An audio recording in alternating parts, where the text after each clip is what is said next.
Hello, this is Jed Hafer at the Love and Logic Institute, here with the great Dr. Charles Fay. Thank you so much for calling me great. Yeah, and doctor I called you too. Yeah. Of course, that one's true. Yeah, Yeah. I'm not a real doctor. I just play one in these podcasts. Play one on the podcast. I actually do have a PhD. Yeah? I got one from the University of South Carolina. Yeah. South Kakalaki. Yeah, in school psychology. I was originally trained as a school psychologist and a clinical psychologist, and it was a great experience. And we are home of the Fighting Gamecocks. So University of South Carolina. This is classy. This is a school that is mascot represents an illegal, inhumane activity. An illegal sport. Yeah. Okay, but that's.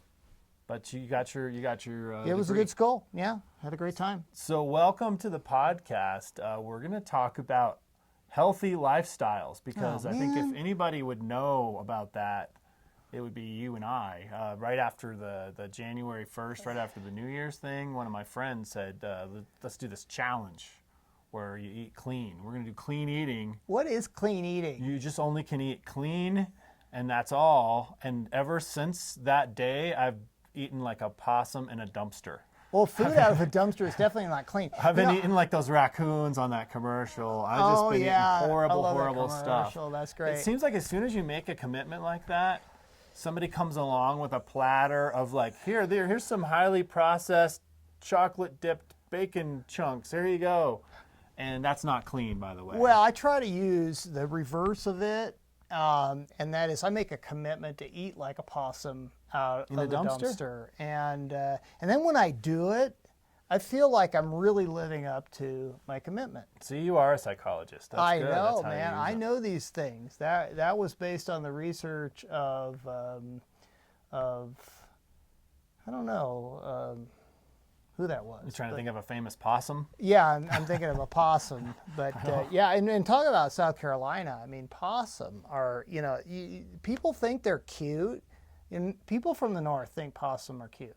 They do. Yankees think possum are cute because I would have said yeah, but because I I've tell never you been what, around one. If you're around one, like you leave your dog's food outside at night, and you go out in South Carolina and you open up the door and there's that little possum, they look cute, and then when they bare their teeth and hiss at you, it's like you're looking into the face of evil. Wow, I mean, they're the scariest thing. They're nasty.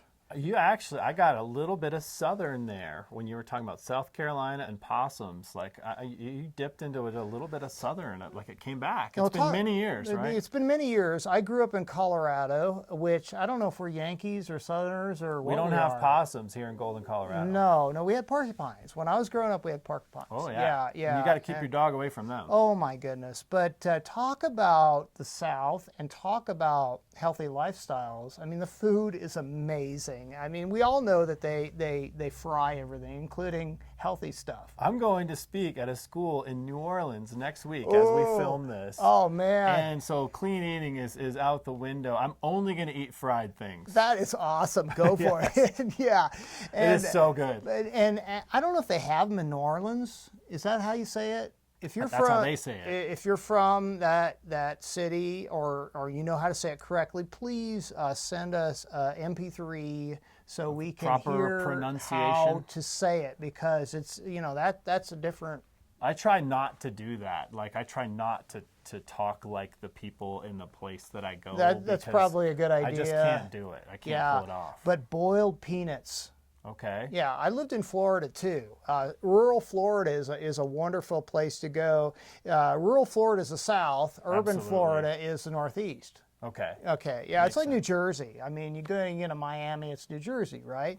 But or Tampa is New Jersey. But you get in places like Lake Wales. What a great little town, Lake Wales. And that's the South. That's the South, and you get boiled peanuts. And I don't know about now, but you'd drive in a car and there'd be some guy with a 50-gallon oil drum full of salt water with peanuts in the shells with a fire underneath it, and you get them in a little bag, and they were all soggy. They're like the consistency of oysters. They're still in the bag, and you crack them open, and they're steamy and they're hot. And I tell you what, the yummiest thing you ever tasted. Wow. Yeah. And probably super good for you. Yeah, but you have to, I mean, if anybody says boiled peanuts, that's not really what they are. They're boiled peanuts. Boiled peanuts, yeah. So anyway, the subject was what? Healthy lifestyle. So you know what's funny? As you mentioned that, I just saw a news story about kids with allergies. Peanuts being a big one, right? Yeah. That they are trying a new medical strategy of exposing kids to the allergens when they're babies instead of like protecting them from that. So they, on really tiny doses, they take the high allergen foods and they make sure that they actually put a little bit of it like powdered in there. That would be scary to me, or whatever. I mean, that would be scary to me. And there may be something to it. I don't know if okay, disclaimer. We're not endorsing that. Disclaimer. I don't know if scientifically that works or not. We know nothing about this. Clearly. Nothing. Clearly. What made me think of is in Love and Logic, we talk about now, setting I know limits. something about that. That you know something about, because okay. you made most of it up, didn't you? Thanks. I don't mean made up. I mean like thought, discovered, empirically researched. Okay. Yeah. So limits. Limits. Let's suppose I have a kid and I'm like, oh, they're a little tiny, got to protect them, and they never get any limits. And then they get to a certain age, you almost wish you had some sort of allergic reaction. It's kind of like it's like in life we have to kind of get used to the realities of life. We have to become accustomed to things. And so kids who don't have limits from their parents obviously have a really hard time when they get limits from other people. They go off to school, they have a hard time getting limits at work, they have a hard time getting limits from police officers. They're going to get limits. And so it's inevitable that they're going to get those limits. So How about no? They're going to get no, too. Yeah, now I can speak to that. The peanut allergy thing, I don't know about, but I can say that kids need to get my dad, I mean, Jim Fay, one of the people who started all this. We love Jim Fay. Yeah, he always would say, you want to say no as little as possible to the kids, but you want to say it, when you say it, you want it to really mean something, right? So you see these parents that are saying no to everything. No, but they can't enforce it. That's not really no, that's just, I wish I could pull this off as no, but I really can't control it.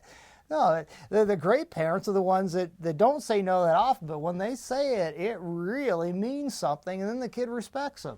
Yeah.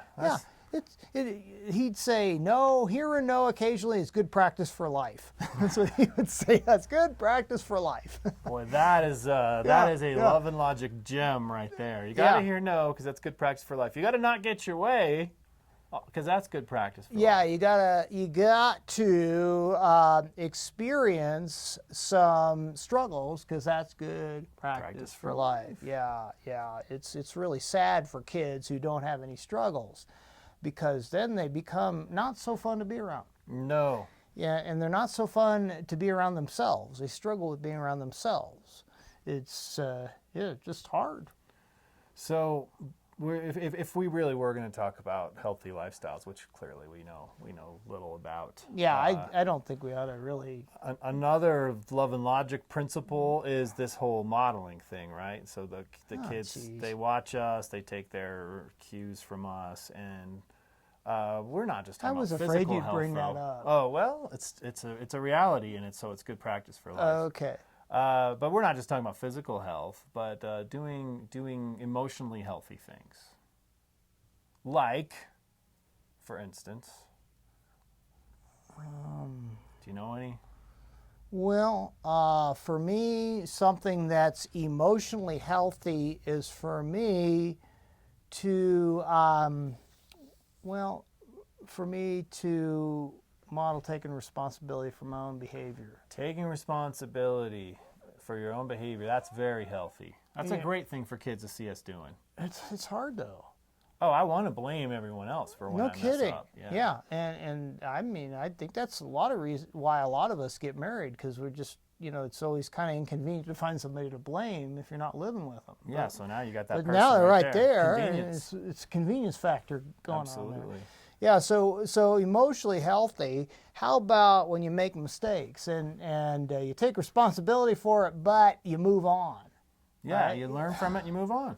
Yeah, yeah. So not dwelling on the bad stuff. That sounds pretty emotionally healthy. And I make a lot of mistakes on purpose. Do you know that? Did you know that? No, I didn't know they were on purpose. I do that all the time. I make a fool of myself on purpose in public because I know that it helps other people feel better about themselves. What a great It's the public only service. reason I do that. I mean, I've been so known giving. to go out and not on purpose. I don't want people to get the wrong impression, but I've gone out with my pants unzipped accidentally. And That's I- servant leadership now- right there. That's what that is. it's like throwing yourself under the bus. Yes. For other people. Take one for the and team. Yeah, take one for the team. I mean, I've even gone to the store with my shirt inside out. That's big of you. I know, it really is big of me. I just was on the airplane this year and had to use the restroom, and it's this little plane. You ever sat on those planes and you sit in the front and there's only one bathroom and you got to pass like 69 people because it's a 70-seat jet, and then the bathroom's in the back, and you're trying not to fall on somebody as you're walking back there. And I went in the bathroom. And I used the restroom, and I'm got myself all put together, and I did have everything zipped up and correct and all that, and washing my hands. And I looked over, like, oh, almost forgot to flush. That's important. That's called That's taking responsibility. that's called loving other people. Okay, Okay. yeah. And so I look over there. I'm like, okay, I gotta take care of that. So I hit the button, because they have a little button, and I hit it. Nothing. No noise. Usually there's this shocking noise of, gasping noise as, it's sucking it, everything down. But nothing. Now, what do you do, Chad, when you push a button and nothing happens? Push it a lot more times. Yeah, so it's still nothing's happening. Great, And now I'm pecking on it like a woodpecker. I'm really hitting this. Now all of a sudden I hear the door fling open. Now I'm thinking I locked the thing. It's a flight attendant. She says, "Sir, are you okay?" They've got a little tool, though. Yeah, they got a little tool. She got in there. See, I was pushing the emergency call button instead of the. Not the toilet flush button. Yeah, and then I had to walk the gauntlet. Everybody knew. Everybody knew what had happened back there, and kind of. Appreciate you taking responsibility. I and did. admitting your mistakes. And I sat down next to this older lady. She was like a grandma, and we had talked. Okay. Before that, and This so is we, part we two go of the way story. back. Okay, so I sat back down next to her, and I looked at her, and she looked at me like my mom used to look at me when I did something dumb, just like with great love. Like sad for you. Yeah, but just great love. And she was really nice. Like And bless your heart. If she yeah, was Southern, exactly. she'd say Bless your heart. And I just looked at her. I said, I am so embarrassed. I was beside myself. You ever had your head sweat because you were so embarrassed? I was so embarrassed my head was sweating, and I looked at her, and the only thing I could knew to do was just to tell her. I'm like, I am so embarrassed. That is so embarrassing. And you know what she did?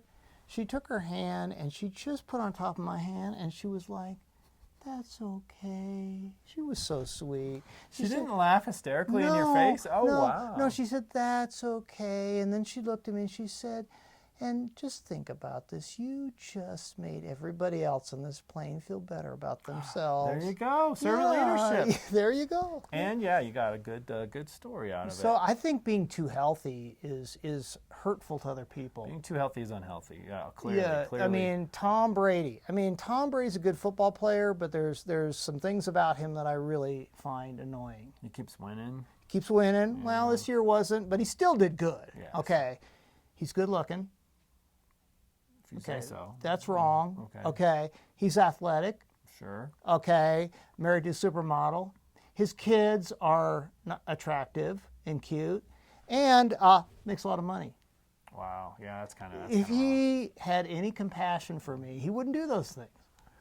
I'm actually kind of proud right now because it's like more about celebrity culture than I do, and that's I know about saying Dance Monkey. something. That's saying Dance Monkey. Dance Monkey. Yeah, there's a Chipmunks version of Dance Monkey.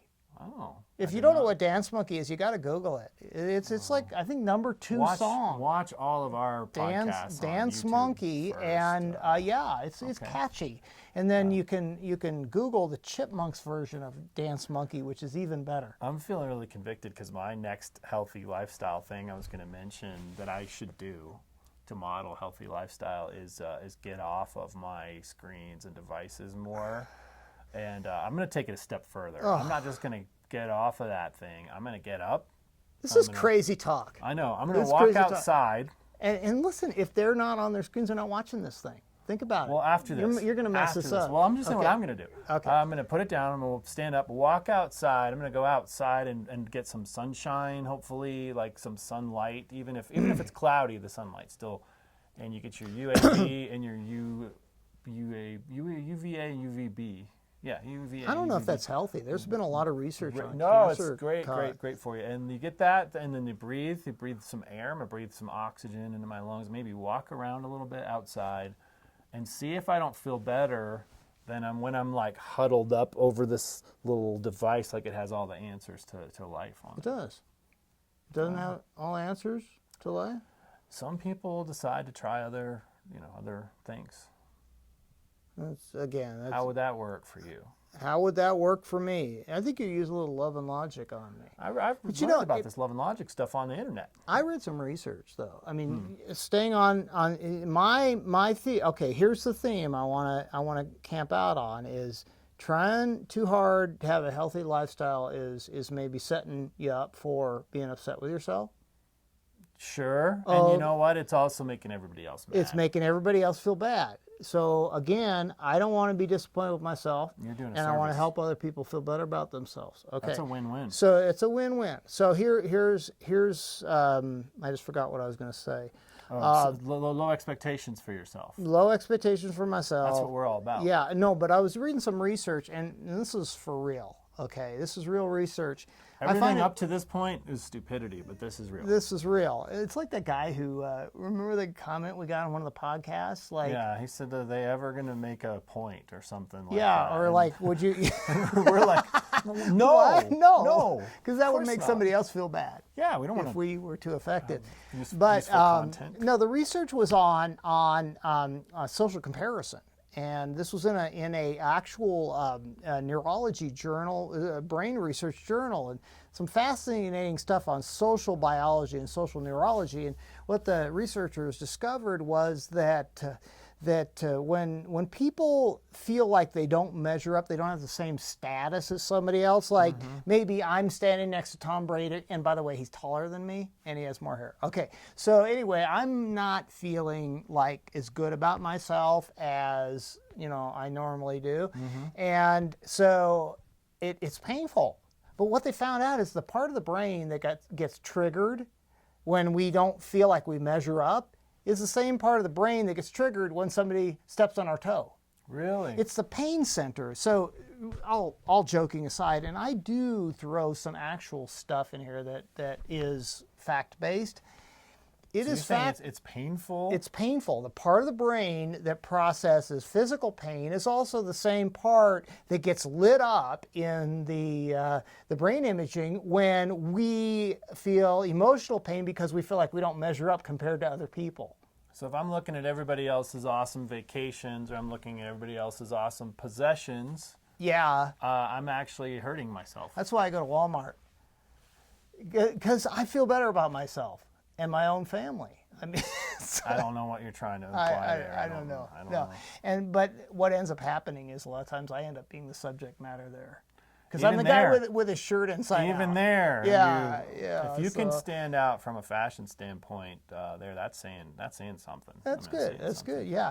But I think about it in terms of so many times we try to be perfect around our kids because we feel like we have this obligation. And yeah, good modeling is important. I hope that the people who are watching this kind of get nuances. Sure they do. I hope so. They do. Yeah, they do.